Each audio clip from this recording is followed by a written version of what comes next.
नमस्कार दोस्तों। झारखंड बेहद दिलचस्प इलाका है, बेहद दिलचस्प राज्य है और यहाँ की राजनीति बड़ी रोचक रही है।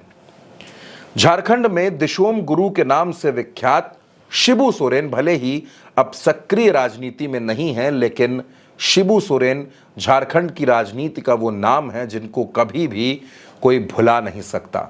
दोस्तों, दुमका की राजनीति करते करते शिबू सोरेन ने झारखंड में अपने पांव लगभग सभी इलाके में मजबूत किए और अब कुछ ऐसा है कि राजनीति में सक्रिय न होने के बावजूद शिबू सोरेन अचानक चर्चाओं में आ गए हैं। चर्चा की वजह है एक सीट, जिस सीट का मैं नाम लूंगा तो आपको एक फिल्म की कहानी याद आएंगे फ्रॉड के कई किस्से। जगह का नाम है जामताड़ा।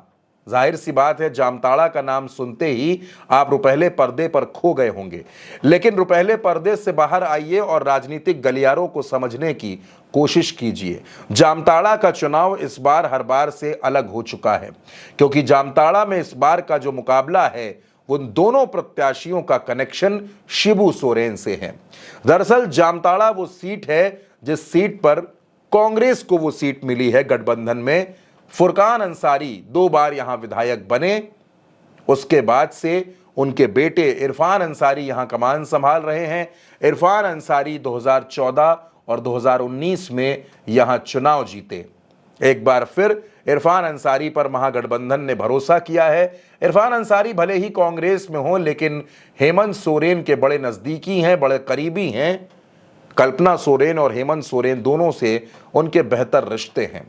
लेकिन अब दोस्तों कुछ ऐसा हो गया है कि शिबू सोरेन का ये चेला, क्योंकि इरफान अंसारी के पिता फुरकान अंसारी शिबू सोरेन के बड़े करीबी रहे, बड़े नजदीकी रहे, तो फुरकान अंसारी का बेटा इरफान अंसारी जो शिबू सोरेन के भी बेहद करीब है, उनका मुकाबला शिबू सोरेन की बड़ी बहू, जी हां, सीता सोरेन से होगा।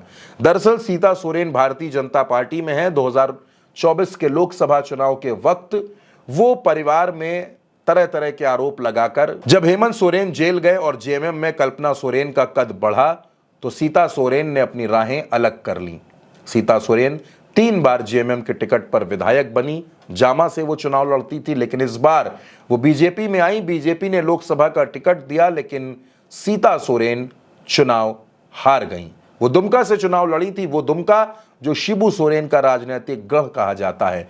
और अब सीता सोरेन जामताड़ा से चुनाव लड़ रही हैं। जामताड़ा में उनका मुकाबला इरफान अंसारी से है, यानी शिबू सोरेन का चेला और शिबू सोरेन की बड़ी बहू दोनों आमने सामने होंगे। सीता सोरेन भले ही पार्टी से अलग हो गई, लेकिन कई मौकों पर वो शिबू सोरेन का आशीर्वाद लेने के लिए पहुंचती रही हैं। लेकिन इस बार मुकाबला उनका कांग्रेस के इरफान अंसारी से है और जाहिर तौर पर कल्पना सोरेन और हेमंत सोरेन के लिए भी ये बड़ी चुनौती है, क्योंकि अगर सीता सोरेन चुनाव जीतने में कामयाब हो गई तो ये झटका हेमंत और कल्पना के लिए भी होगा। इसलिए हेमंत सोरेन और कल्पना सोरेन ने भी अपनी ताकत जामताड़ा में झोंक रखी है।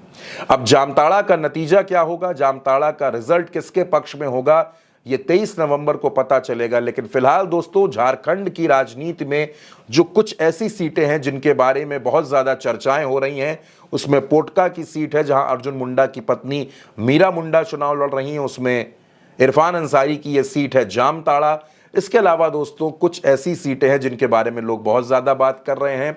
वासेपुर में जब आप जाते हैं तो झरिया की सीट है, जहां पूर्णिमा नीरज सिंह और रागिनी सिंह का मुकाबला है, जो रिश्ते में देवरानी और जेठानी है। यानी झारखंड की कई सीटें बड़ी दिलचस्प है। और रांची की सीट और भी ज्यादा दिलचस्प है, जहां फिलहाल प्रत्याशी की घोषणा नहीं हुई है। लेकिन दोस्तों, अब जामताड़ा में क्या होगा, जामताड़ा में क्या गुरुजी की बड़ी बहू मैदान मारेगी या गुरुजी का चेला उनके आशीर्वाद से महागठबंधन का झंडा फहरा देगा। सीता सोरेन के सामने जामताड़ा एक बड़ी चुनौती तो है ही, साथ साथ जामताड़ा का चुनाव उनके लिए उनकी राजनीतिक छवि और उनके सियासी जीवन की एक बड़ी अग्नि परीक्षा है। क्योंकि अगर सीता सोरेन इस सीट से चुनाव हार जाती हैं तो एक तरह से उनके राजनीतिक जीवन पर ब्रेक लग सकता है, क्योंकि भारतीय जनता पार्टी फिर उनको कोई चुनाव लड़ाने में हिचकिचाएगी जरूर, क्योंकि दुमका का लोकसभा चुनाव वो हार चुकी हैं और अब उन पर दांव लगाया गया है विधानसभा के चुनाव में। तो विधानसभा के चुनाव में जामताड़ा की जंग में कौन जाबाज बनेगा और कौन एक बार फिर राजनीतिक हाशिए पर चला जाएगा, ये सवाल बेहद अहम है। अगर आप भी इस मुद्दे पर अपनी कोई राय देना चाहते हैं तो कमेंट बॉक्स आपका इंतजार कर रहा है। अपनी राय जरूर दीजिए कि गुरु जी का चेला वर्सेस गुरु जी की बड़ी बहू की इस जंग में मैदान कौन मारेगा।